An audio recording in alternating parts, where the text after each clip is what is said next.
Hello and welcome to History by Hollywood, a podcast series that examines the real events and people behind fact-based movies.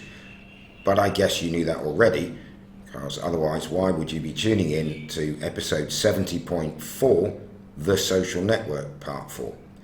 So this week sees us conclude the examination of the movie, and Jules and I have some interesting things to talk about, inside and outside the confines of the movie itself, more general on Social Network, where it's going, where it came from. So just to recap where we got to, the end of the last episode, the Winklevi were across in the UK, rowing. We had a little bit of a rant, or I did, about the Cambridge and Oxford University boat race, and we've started to see the marginalisation of Eduardo Saverin. So we will get straight back into the show. So back in the movie, Parker and Zuckerberg go to a meeting where two businessmen offer them a $500,000 initial investment, and they're signing the deals, and the investor says, oh, by the way, who's Eduardo Saverin? So immediately we can see the marginalisation of Eduardo. Meanwhile, we jump to see Eduardo arrive back in his New York apartment to a very angry Christie, who's been texting him without reply. And then she tries to set fire to his apartment, or at least a bin in his apartment. And Zuckerberg calls asking why he's frozen the account and it could ruin the whole business.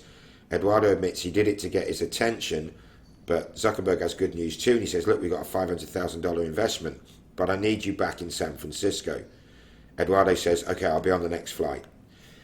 So then we see Eduardo Saverin signs a deal, and this is strange. It's in-house lawyers.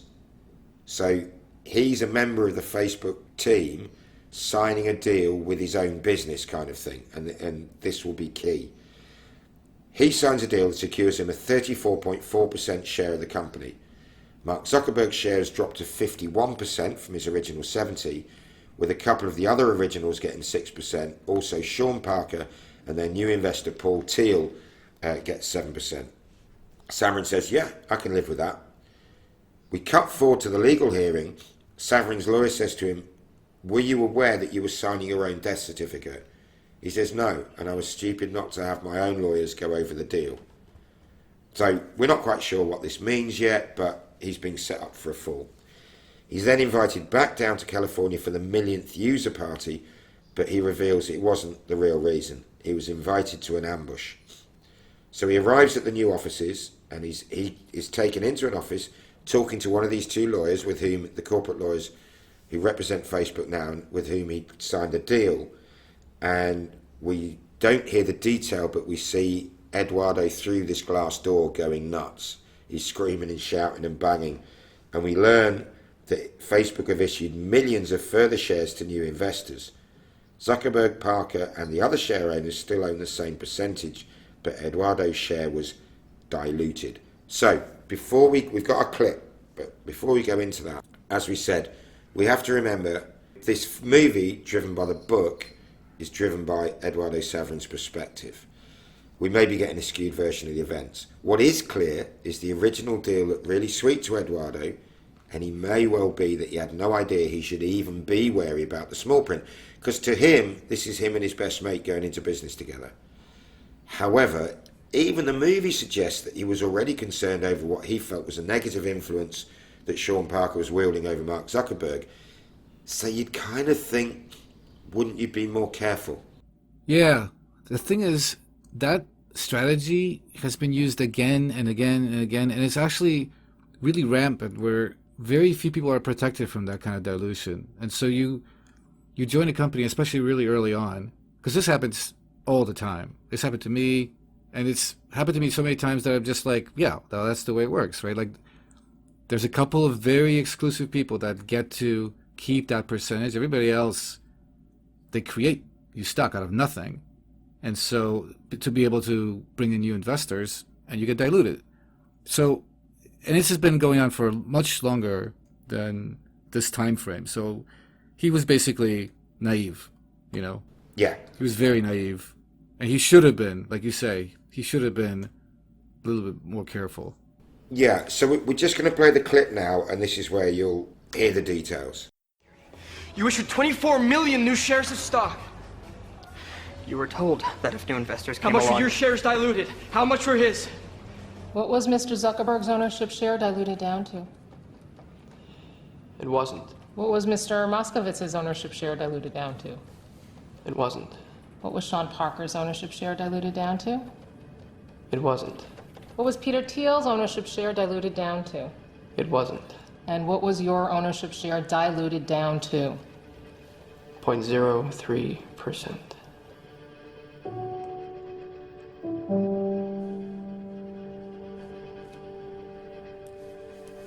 You signed the papers. You set me up. You're gonna blame me because you were the business head of the company and you made a bad business deal with your own company? It's gonna be like I'm not a part of Facebook. It won't be like you're not a part of Facebook. You're not a part of Facebook. My name's on the masthead. You might want to check again. You better lawyer up, asshole. Because I'm not coming back for 30%. I'm coming back for everything. Basically, everyone else has retained their, not the very original shares, but the ones from when Eduardo signed that deal. But Mark Zuckerberg, basically backing up what you just said, Jules, he said, you're mad at me because our business chief made a bad business deal with his own business. And then Eduardo's saying, yeah, my name's on the masthead, and Sean Parker's like, yeah, you might want to check that. Ouch. So he's escorted from the premises. He has a little, he like does a boxer's feint as if he's going to punch Sean Parker, who does it. Justin Timberlake does it so well. He really leaps back, and you're like, oh. And then Eduardo gets this little hit in when he says, I like standing next to you, Sean. You make me look so tough. And so you get the feeling Sean Parker's not let's go to it physically kind of guy. But then Eduardo doesn't really look it. Mark Zuckerberg, you can see the guy's got a conscience. He's not a psychopath. He's not completely devoid of emotion or empathy. And he won't join in with Sean Parker's triumphalism. And he says, look, you don't have to be so hard on Eduardo. It's a bit of toughness as he stands up to him. But then their big screen in the background suddenly shows that they've gone through 1 million members. At a house party later, Sean is hosting a lot of teenagers and they have a bust. The police arrive. He's arrested for a mix of drugs and drinking with underage, as in under 21 minors. I mean, when he says drinking with minors, to a lot of the world where you can drink at 18 or even 16, you think, what? He's with children? The man's a paedophile. No. This is graduates or undergraduates, but they're not 21. Sean calls Mark Zuckerberg, who is really not impressed, aware that this will become news. So quite a lot to unpack there. So through the clip we learn Eduardo's shares have been diluted from 34.5% down to 0.03%, and no one else's shares have been affected. So it's a double ouch. The party scene is at least misplaced in time and location, is possibly entirely fictitious. Although Sean Parker was arrested for possession of drugs in late 2005, whilst in the company of another Facebook employee who was a young lady who wasn't quite yet 21, so it's possibly just been exaggerated. Now, according to Dave Kirkpatrick's 2010 book, The Facebook Effect, Sean Parker was forced out of his position of president of Facebook against his and Mark Zuckerberg's wishes, but by the other board members, the other major shareholders. They said, look, we can't have him in the aftermath of this arrest. And Peter Thiel supposedly convinced Sean Parker, look, it's best to part ways, and then immediately hired him. So Thiel, said, leave Facebook, walk away. You'll still own your shareholding, so you still make the money out of it, but you don't want to be involved. They can't afford to have you there. And he goes, oh, okay. He says, right, now, will you come and work for me?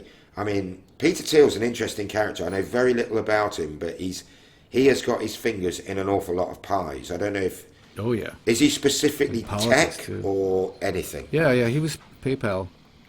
He was a government PayPal. Right. Yeah. Well, see, the 2 degrees, man. It's 2 degrees here. Yeah. I kind of want to jump back because for dramatic effect, they said 32.03% that he got diluted. The reality is he went from, I think, like 25% to 10, which basically didn't give him a voice enough to, basically like the way a board works in one of these companies is they use their like share leverage to be able to, vote on certain things that you can't agree on. Yeah. So basically, he lost the ability to make any decisions. He just couldn't override with his amount of shares. But in terms of the amount of money he was making, he was not suddenly diluted into the six-figure club. He was still making tens of millions of dollars of the Facebook deal. And certainly by now, because 10% in Facebook is insane, right? Yeah.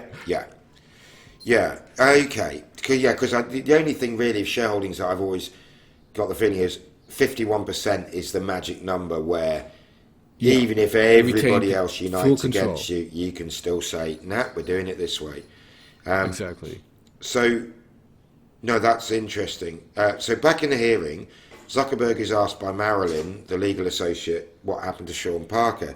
And he says, so this is obviously in the future after Sean's left. And he says, yeah, he still owns 7% of the company. He then says to her, look, would you like to go and get something to eat as we finish for the day? And she declines. She says, no, I can't. He says, no, I understand. And then says, look, I'm not a bad guy. Marilyn says she knows, and she's heard a lot of exaggeration and perjury in the evidence given against him in the hearing. He asks her what happens next, and we've got a little clip of her just explaining that his best option is to settle. I'm not a bad guy. I know that. When there's emotional testimony, I assume 85% of it is exaggeration. And the other 15? Perjury. Creation myths need a devil. What happens now? Cy and the others are having a stake on University Avenue. Then they'll come back up to the office and start working on a settlement agreement to present to you. They're gonna settle? Oh, yeah. And you're gonna have to pay a little extra. Why? So that these guys sign a non-disclosure agreement. They say one unflattering word about you in public, you own their wife and kids. I invented Facebook. I'm talking about a jury. I specialize in voir dire, jury selection. What a jury sees when they look at a defendant. Clothes, hair, speaking style, likability. Likability. I've been licensed to practice law for all of 20 months, and I could get a jury to believe that you planted the story about Eduardo and the chicken. Watch what else. Why weren't you at Sean's sorority party that night? You think I'm the one that called the police? Doesn't matter. I asked the question, now everybody's thinking about it. You've lost your jury in the first 10 minutes. Farm animals. Yeah. I was drunk and angry and stupid. And blogging. And blogging. Pay them. In the scheme of things, it's a speeding ticket. That's what Cy will tell you tomorrow. I appreciate your help today. You're not an asshole, Mark. You're just trying so hard to be.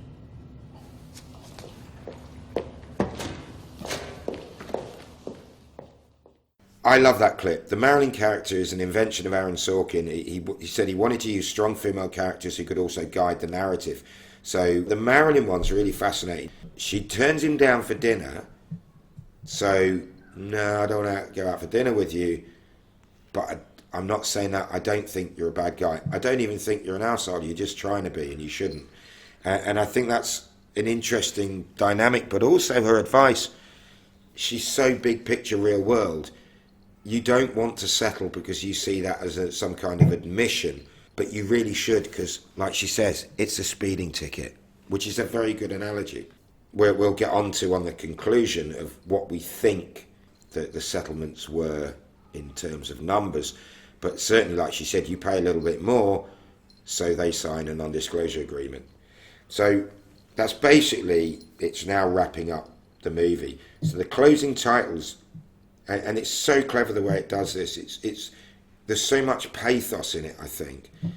The closing titles are backdropped by a thoughtful-looking Zuckerberg. He's just tried to befriend on Facebook Erica, the girlfriend from the start of the movie. There were scrolling titles saying that the Winklevoss twins received $65 million and signed an NDA. They rode in the Beijing Olympics and came sixth. Eduardo Saverin received an unknown figure and his name is restored to the Facebook masthead as a co-founder. Facebook now has 500 million members in 207 countries and is valued at $25 billion, making Mark Zuckerberg the world's youngest billionaire. And throughout these titles, we see him repeatedly clicking refresh, to see if Erica has responded to his friend request. The end. It's such a brilliant, sad, all his achievements, and you realise that's not what he wanted to achieve. And yet, in reality, he was married by now.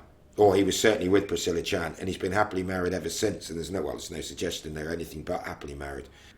So it's not true, but it just fits the whole feel of the movie. And if anyone hasn't seen it, it is a brilliant movie. It's so lean. There is not a single scene where you sit there going, "All right, we've got it. Can we move on?" Or there wasn't. No, exactly. There wasn't for it's me. so well paced. And the forward and back. What I really like, it respects the audience. It doesn't patronise us and spoon feed us. I've talked about this in the intro, the back and forth. I've seen some movies where it left me baffled. Back to the Future confused me a couple of times. Well, I can't work out which bit we're in now, and the implications. And there was an Arnold Schwarzenegger, Total Reality, was it, or something like that? That really confused me. Total Recall. Thank you. Yeah, that really confused me. And then there's other ones where it really spoon feeds you, like, yeah, I don't want to watch you if you're going to treat me as stupid. And this just hits the perfect balance. So David Fincher and Aaron Sorkin, massive kudos to them, because they just really get it well. And the characters are also watchable. No, and the dialogue is interesting. It's not awkward. It's actually really just a well-paced film. Really good. Also great editing. Yeah, brilliantly edited. I don't like any of the main characters. I don't like any of them. Right. Not which is great. Not wholeheartedly. I don't associate with any of them. I really, really like the Marilyn character, the second-year associate. She's tough and wise, and she can sort of see, well, the big picture. Yeah. To wrap up, first of all, with the numbers. According to several sources, Eduardo's settlement was a shareholding restored to between 4 and 5%, a figure worth billions of dollars today. According to Investopedia, as of November 2019, Saverin owns 7.5 million Class A shares and 45 million Class B shares. Disclaimer, I have no idea what that means, giving him a 6.7% voting power. He also renounced his US citizenship before Facebook's 2012 IPO, initial public offering, I think that stands for. Yep. So he retained his Brazilian citizenship and thereby saved himself a heap of tax. Not only that, but actually he moved to Singapore. Oh, he moved to Singapore, right. Yeah. Yep. So the figures for members and the value, they were accurate for 2010, when the movie was released. Today, Facebook has 2.37 billion users, of whom at least 1.5 billion log in at least once a day. Wow. Which is astounding. Yeah. And about the world population is like 1/5 of the world population is using Facebook. Yeah. It is absolutely incredible. Daily. Yeah. Daily. Yeah. It's nuts. Yeah. Have you been on there today? Well, yes, I have. You see, I haven't yet because it's, what is it? It's 9 a.m. So I've been up since sort of 6:30. So I haven't yet. So I might try and go a day without looking at Facebook. The problem I have is, and this I blame being a helicopter pilot for it. You know, when you look at your phone, you get the little red notification numbers with how many emails are unread and how many texts and how many Facebook posts and all this.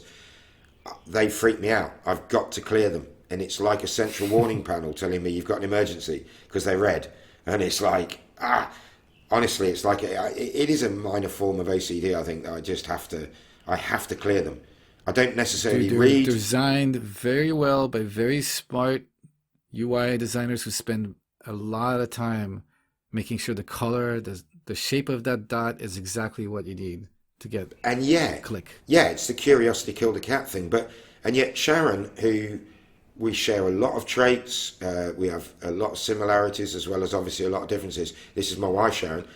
And she can be quite obsessive about, not obsessive, but, you know, she likes to follow threads on Facebook and communicate with friends.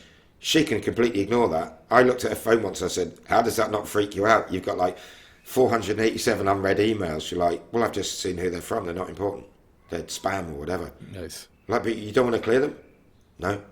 Well, how will you know when you've got a new one? She said, because the number goes from 437 to 438. I'm like, oh, no, I can't deal with this. I like, just give me 5 minutes alone with your phone, please. I've got to clear it. Ah, dear. Poor Martin. But, and this is potentially a whole other show, my overriding question, I accept and I quite understand that someone who is as brilliant as Mark Zuckerberg was able to create and control the phenomenon that is Facebook. And that's, I think, as much as creating it, he's managed to retain control. It hasn't run away from him. It hasn't been a runaway train. It has in terms of success, but he's still clearly at the helm. He's at the controls guiding it. How does somebody who, whether you use the Jesse Eisenberg portrayal or look at the real Zuckerberg from what little we see of him, how can someone with such an obvious lack of what would normally be considered social skills have such clarity of vision and understanding of what normal people want from a normal networking site? Was it because he was outside looking in, personally unaffected by the emotional turmoils felt by most people of that age, especially somewhere as privileged and socially exclusive as Harvard? I mean, how the hell did a guy like him know what guys like me want? And when I say guys like me, I mean just your average Joe, not particularly brilliant at anything, just normally getting on with life and, you know, a sucker for this, something like Facebook. I don't get it. Yeah, it's a great question because I've always wondered about those kind of phenomena too. I really think it comes down to the fact that he didn't invent the idea of a social network. What he did was he optimized it. He figured out what about social networks made them viral, for example, and exploited that. The exclusivity, the invite thing, when you mentioned the thing about the scene where he runs back to his room to add the relationship status, that was a huge part of it, right? Yeah. I remember I was like that and like the poke feature, all these goofy things that were added. They were all tests. So it's not like he came up with it. He just took existing stuff. You know, the thing that most people don't understand about tech and software development that's different than any other kind of development is just the incredible amount of turnover you can have of things you try, because there's no physical thing you have to build, right? You write a bunch of code, you run it. Like Google has like 4 or 5 different interfaces, small changes that they're making to all the products they use, Gmail, whatever, right? Yeah. And they're constantly testing what works. They make a small change, color changes, this, and there was a guy that I worked with who was one of the inventors of AdSense, which is like, you know, Google's moneymaker. Right. And he said that one time they found this color that was worth billions of dollars. Like a color? That certain Pantone blue that they were using, they changed it. Because I don't know if you remember, but it used to be a different blue. I remember the change. And it was basically just this kind of testing that's always happening. And they can do so many iterations without having to ship new products, nothing. That's why I'm not sure if it was Zuckerberg or just his analytical approach. What I'm surprised about it is that a guy like that was able to retain the control over the company, given the amount of people and the kind of people that got involved. Because Peter Thiel is like really well known to be an absolute shark. You know, the fact that he was only able to get, I believe, like 9% of the company is amazing.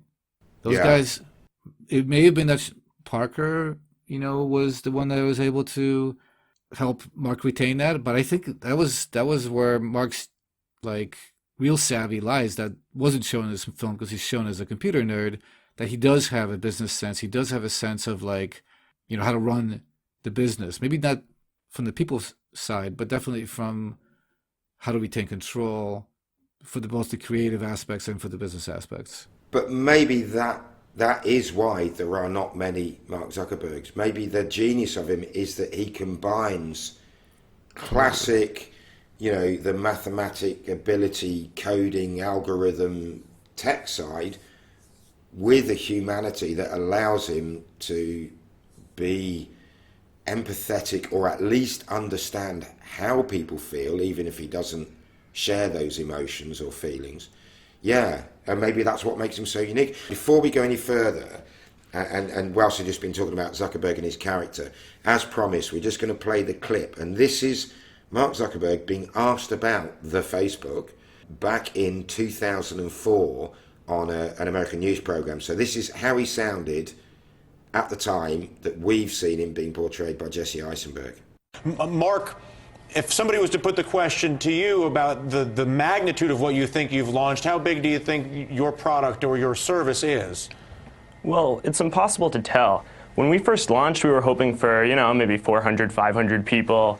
Harvard didn't have a Facebook, so that's the gap that we were trying to fill. And now we're at 100,000 people, so who knows where we're going next.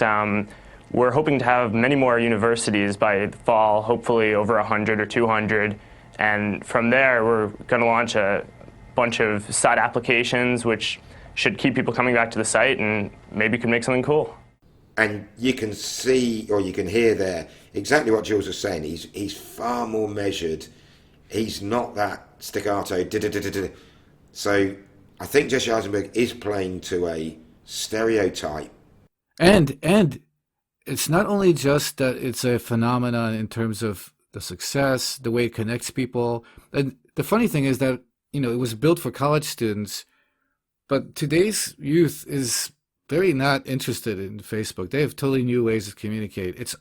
It's much more interesting for people like you and me who have spread ourselves all over the world because our lives are much longer, and we're actually looking to reconnect with and stay in touch with people that we have no way of actually contacting anymore. No. We don't talk to them. We don't have the time to talk to them on the phone, but we would still like to know if their, marriage is working out, whatever, right?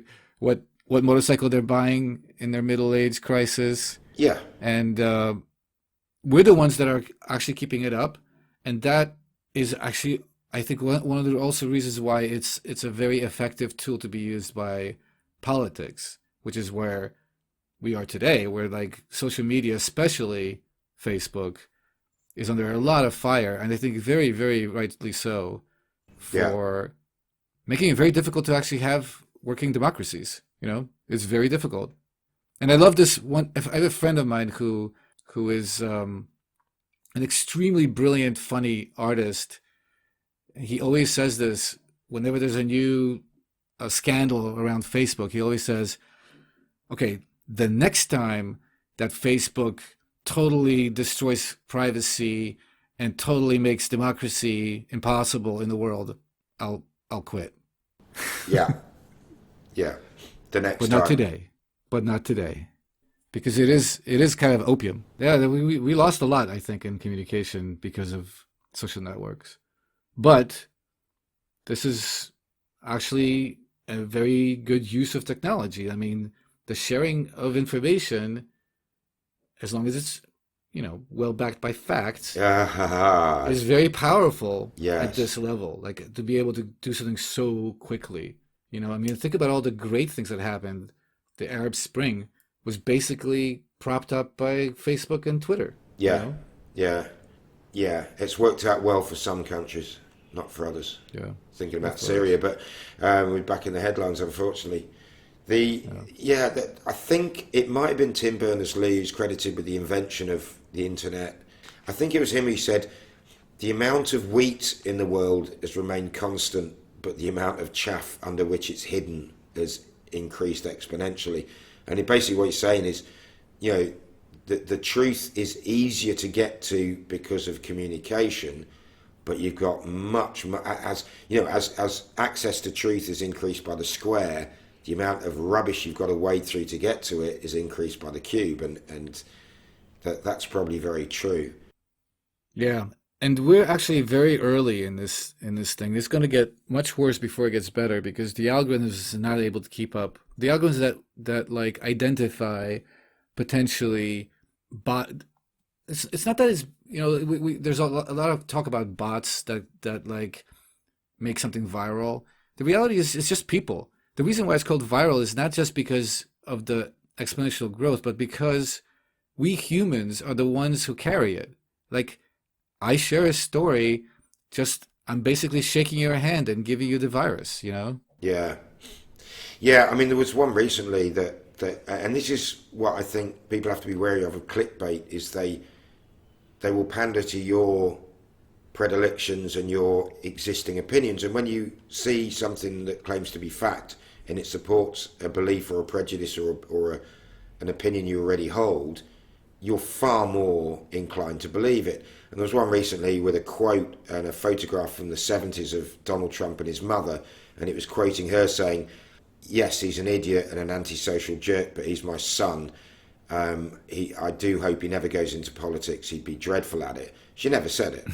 She never said it. Apparently she wasn't a very huggy mum. He was basically brought up by nannies and governesses, but she was embarrassed by him in the early 80s through his shenanigans with other women and his breakup with Ivanka, his first wife, and she felt that was embarrassing for the family, but that's it. But she's never come out with this. But because so many people would agree with it, I'd agree with that description of him, it's just she never said it. But that photograph went viral and people were going, wow. And they normally do share this quickly before they take it down. Right. No, it's almost everything that's viral is, I would be skeptical again. Because the problem is, it's not the fact that the headlines are well written. It's because they're so well targeted. Because Facebook has 3,000 different like little dials about every single person that's using it, where they know exactly, like if they want to say, I want a message that targets straight, black, Jewish, whatever, like they can narrow it down from that 1.5 billion users to like 300 that will be guaranteed to have the reaction they want. Yeah. That's the real scary part. Because that's how you manipulate people. Absolutely. Well, this is going to be at least a double episode. So Andrew gets an extra week of frantically unpacking, trying to remember where he's put his headset and his microphone. It's not only a very, very entertaining film, it's a very important film. Exactly. I think it's got an awful lot of thought-provoking messages in there. So what I'd say to people, watch it once, sit back, don't think about it, just enjoy it. Give it a week or two and watch it again and think about it. Be ready to pause it and talk about it with your partners, your friends, your family, whatever. It's so complicated, the world these days. But let's... It is. Yeah. One day offline, I want to tell you about my ideas on how to fix this. Okay. So you're going to tease the listeners with that comment, and then we're not going to share it with them. Well, I'll tell you what. I'm going to be pitching it at some point in the next few years. So I need to have everybody sign NDAs. Okay. Right. So if you can send your NDAs in, then we'll broadcast Jules' idea. If not, then I'm afraid we're going to have to keep it to ourselves. And I look forward to my shares being diluted from 34% down to 0.03% when Peter Thiel comes on board. All right. Jules, thank you so much for joining us. Always a pleasure and fascinating. And again, thank you so much for the Waltz of Anachronism. It's become one of my favourite pieces of music. Mainly because I listen to it like every week. All the time. And, YouTube, we own it, so you can't have it, you can't shut us down. I'm a big fan of YouTube, but I just wish they were a little bit more understanding. Maybe it's not them, maybe it's the music industry. Boo! This was something I was talking to my cousin at my uncle's funeral recently, which was the most individual funeral I've ever been to, and I am hoping that I didn't speak about this last time. I don't think I did. And my uncle was a farmer, and he was buried on his farm on the top field, and his hearse was a tractor, and his coffin fitted perfectly in the front bucket of the tractor. And 120 of us made the trek up there to say goodbye to him. He was an extraordinary man. Quirky, crackpot, absolute mad as a box of frogs, but in a lovely way.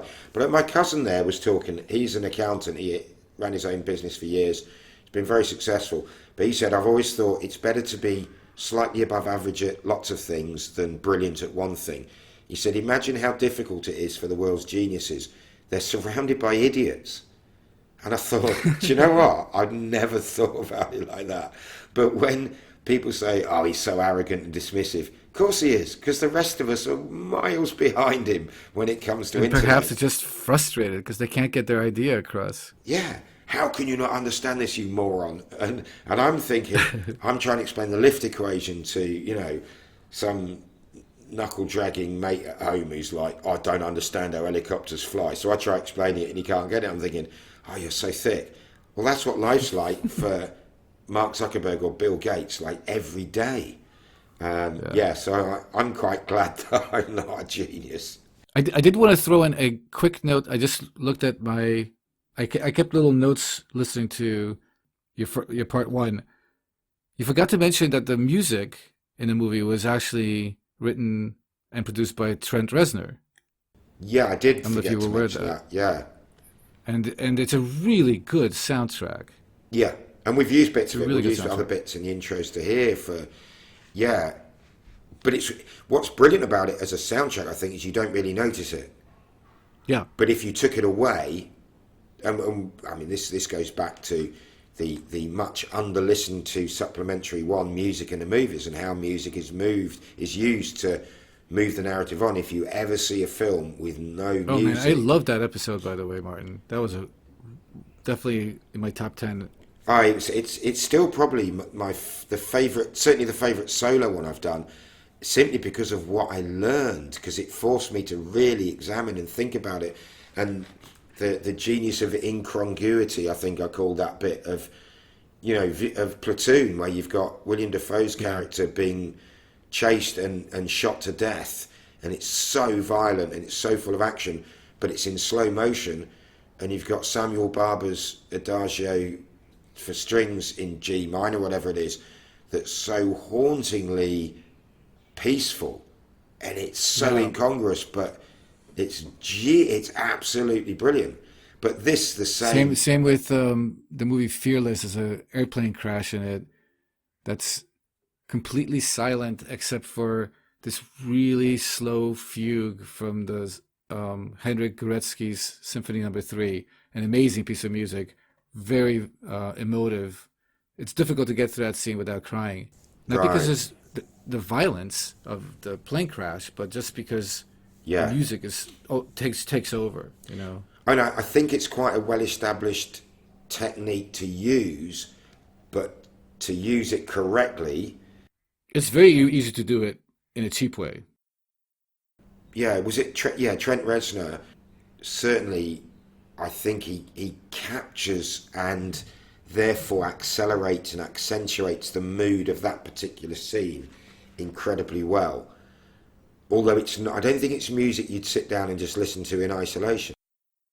No, it's music that has the tech aspect. It's very electronic. Yeah.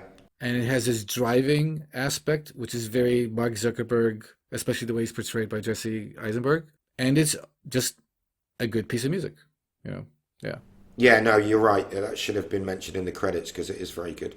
So once again, folks, if you haven't seen it, just seriously go and watch it. Pause this show now, go and watch it, then come back. But you'll only come back to hear us say goodbye, because we should have said all that at the beginning. But Jules, thank you so much. I am aware that I will stop the recording when we say goodbye to the lovely folks, and I will remain online to hear your business idea. And because I don't have an entrepreneurial bone in my body, you're quite safe. I'm not going to do a Sean Parker on you. Because I didn't invent Napster, much to no one's surprise. All right. Thanks, folks, and we will be back next time with the return of Andrew, who may sound different because he's going to be in Brisbane rather than Melbourne, and I assume that the move will have been completed by the time we record for that. There might be different air quality. It's likely to be warmer and more humid, I guess. He's moved up towards the tropics. Jules, thank you, my friend. Be well, and we will obviously communicate frequently and regularly. And I hope life at Google goes really well. And you're not going to turn into like a Star Wars stormtrooper. That's the key for you to say. I find your lack of faith disturbing. Yeah, very much. All right. Thanks for having me on. Ciao.